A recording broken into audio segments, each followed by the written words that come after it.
The most successful restaurants I've worked at and the most successful restaurants I've been a part of, they always have the same mindset and they always have the same thing is that they think outside the box. And thinking outside the box isn't this crazy thing, right? Like we're not going to say like, hey, well, what if we had a restaurant where everyone eats standing up, right? That's not thinking outside the box. That's just different. Thinking outside the box is how do we take things that are traditional and make them and elevate them, right? How do we get to our goal faster, easier, more simplistic? Focusing on things like that, that's thinking outside the box.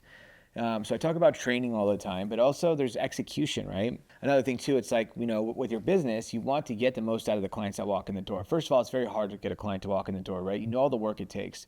You think about it for a minute, right? You have someone who, an owner who basically, came up with the idea and the concept or, worked with people that helped him come up with the idea and the concept and then put the money up front to build out the restaurant, put the money up front to hire people and fill the restaurant with equipment and furniture and all that good stuff, and then hired the people, trained the people, came up with the menu, came up with the systems, and then opened the restaurant. And now it's like, when you think about that, you understand like all the hard work and dedication it takes just to open the restaurant to get people to walk in the door, then the work it takes to get the people to walk in the door, then the work it takes to get people to get served and taken care of that do walk through the door day to day, right? On a day-to-day basis. So there's so much freaking work that's involved. What we want to do is two things, right? Break it down to brass tacks. A, we want to make sure that we're giving them an experience where they're going to come back. Not only they're going to come back, but they're going to leave a good review and they're going to tell their friends and family about it. So they're going to market. So we want to think about it as we're turning one guest into three every single time. When a new guest walks in the door, we're turning them into three. Then two more new guests walk in the door, we're going to turn them into three. So six, right? So focusing on that and having that be your mindset versus like, how do I, they come in, yes, we'll serve them, we'll give them a really good experience and hopefully they'll come back. It's like, that's bare minimum, right? Now you're thinking inside the box. Think outside the box. Every guest that walks in the door, how do I turn them into three guests? First things first, I have to give them a great experience. And that requires training, mindset, and proper leadership, proper culture, right? That's what that's going to take. But also, when the guest walks in, we want to get the most money out of them. Now, this isn't going to be that when I'm saying that, I'm not saying, oh, when someone comes in, we want to upsell them to the point where they get uncomfortable or they just buy, right? No, of course not. But we want to give them the best experience possible. And sometimes that costs more money, right? For example, this is back in the days, I'm sure it's changed now, but there was a time at Universal Studios where you can go buy a ticket for like $100 and then for $100 more, you can get a front of the line pass. So basically you're saying you're going to pay double the price to get in, but you'll get in front of the line the whole day. So you can just walk right in front of every single line. And instead of them saying, hey, we're going to charge you more money and get more money out of you, they're saying, we're going to give you a better experience, but it costs more money. But it will be a better experience. You'll enjoy the experience a lot more. Now, all Universal Studio has to do at that point is just offer it. Offer it every single time when they buy a ticket. By the way, wait times on average today are 45 minutes to an hour. Did you want to buy a front of the line pass for an extra $99 and you get in front of every single line, which means you can go on more rides and spend less time in lines, right? And then they make the decision. Well, yeah, oh, I can't afford that, or yeah, I can afford that. Absolutely, please.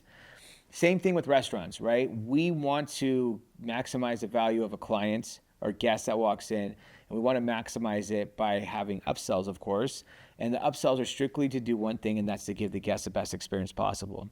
So I use this analogy all the time, but Mastro Steakhouse does a great job of this, right? They offer butters with their steaks. So it's like you can get a bone marrow butter, for example, and they take actual bone marrow and they cook it and they do all this stuff and they clarify all this kind of crazy stuff. I might be saying that wrong, but they make an amazing, delicious butter, right? And so I had someone upsell me on that. And they go, I ordered like a fillet, and they go, do you want to do a bone marrow butter? Because it adds this like fat flavor where it almost tastes like a ribeye, like you get the flavor of a ribeye, but you don't have to deal with all the fat. And I was like, well, yeah, that sounds awesome. Got the bill. It was like $18 or something crazy for that scoop of butter, but it was freaking good. And I was happy about it. And even though I was a little sticker shocked, right? I was like, whoa, $18. I was still like, it was worth it. And guess what? The next time I came in, I ordered the filet with the butter. And one time I brought my friend in, I said he has to get the butter, right? So now I'm upselling for them because all they did was show me a better experience. Yes, it costs more money, but they did their due diligence to make sure they're giving us products that are upsells that make the experience better.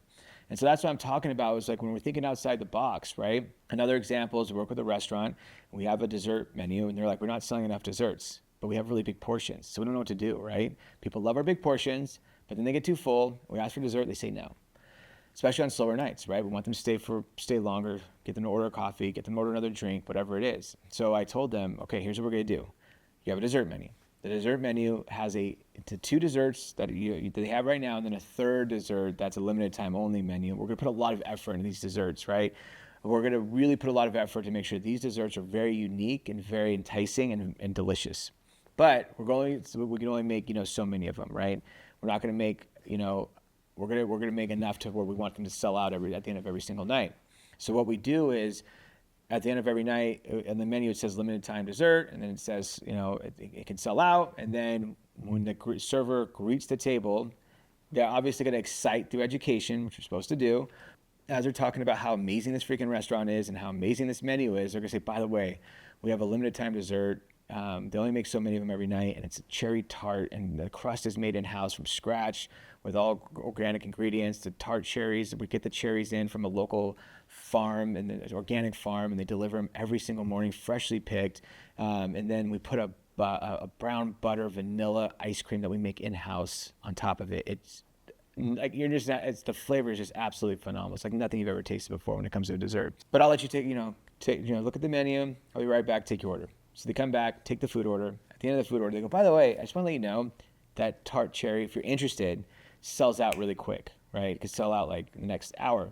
Could. So did you want me just to put one in? I'll put it on hold. And even if you're full at the end of the meal, we can just take it home. But it would just be a crime not to try it, because it could be off our menu in 2 days. We flip through desserts all the time.